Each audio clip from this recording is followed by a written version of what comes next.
Have you ever experienced lake effect snow? I sure have, since I've lived in Michigan all my life.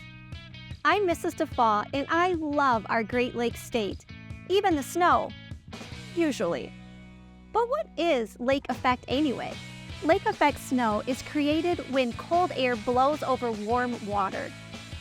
As the Great Lakes state, we often experience lake effect snow because of the 5 Great Lakes, which also means we usually experience a few extra snow days.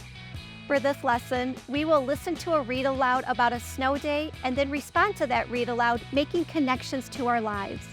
We are also going to think about how to add in more dialogue to make our stories come alive.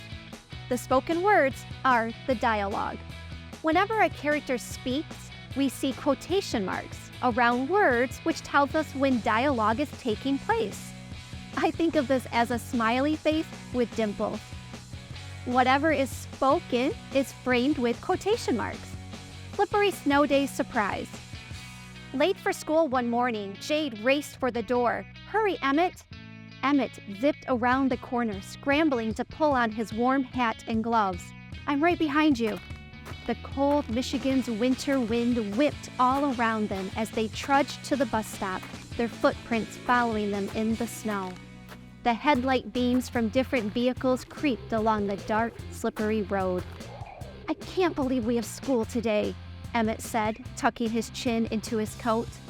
Jade's teeth chattered so much she couldn't respond with words. She opened her eyes wide to show Emmett she agreed. In the distance, they saw the school bus inching along the road. As the bus tried to stop in front of them, its yellow lights turning to red, the bus slipped right past them. Oh no, Jade said. What do we do? Just then, the school bus driver opened the door. Jade and Emmett tried to step toward the bus, but stopped when they heard the school bus driver shout, "Go back home, no school today. They just called it." Jade and Emmett stood there for a moment like frozen snow statues. Their eyes filled with surprise, and they yelled, "Snow day!" I wonder what this story made you think about. Is there a special snowy memory that means so much to you? I'm going to model for you how this story makes me think about a special snow day with my family. Today, I'm using my computer to write the words. Feel free to use pencil and paper instead if that works better for you. For me, this story reminds me of my 3 children and our most recent snow day. I love remembering what they said in the moment, so I plan on adding a lot of dialogue.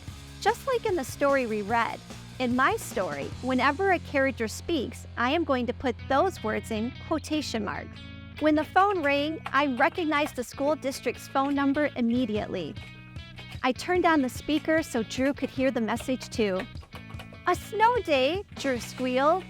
"Go tell your sisters," I said with a smile. Drew raced up the stairs like a mountain goat, every step loud and thundering as he yelled, "Delaney, Diana, stop getting ready!" As I walked into the girls' bedrooms, snow day smiles plastered their faces, which matched mine and Drew's perfectly. Now it's your turn. I invite you and anyone you're with to write a memory that connects to weather-related experiences. What was said during your special memory? If you can't remember exactly what was said, that's perfectly okay. Writers are really good at inventing details. When we choose to write, we need to see ourselves as not only writers, but rewriters. Think of it like a snowman. When we write the first draft, it's adding the beginning, middle, and end, like the bottom, middle, and top parts of a snowman. When we rewrite, we add extra details to make our writing come to life.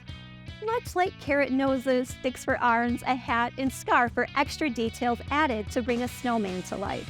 I want to highlight a writing trick that helps me add action to my dialogue. The trick is a tiny word, as.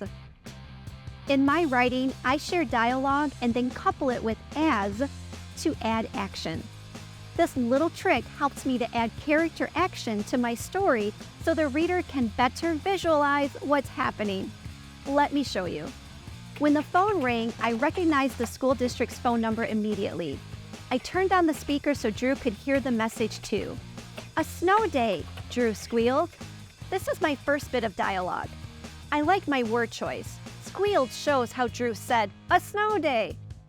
Let's use as to add another detail. I'm picturing what Drew was doing. A snow day, Drew squealed as he jumped up and down. Now you try one. In my story, I wrote, go tell your sisters, I said with a smile. How could I revise this to add an action? What would you put in the blank?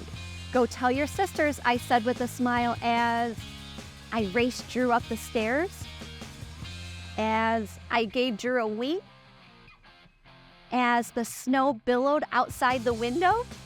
Great ideas, everyone. Now take a look at your own writing. Find a bit of dialogue in your writing and add as to show some action.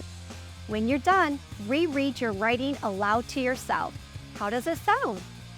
Will the extra details help the reader better create images of what's happening in your writing? I think so. Now that you've written and rewritten a special memory that connects with this story, please read aloud your writing to others. Authors love an audience.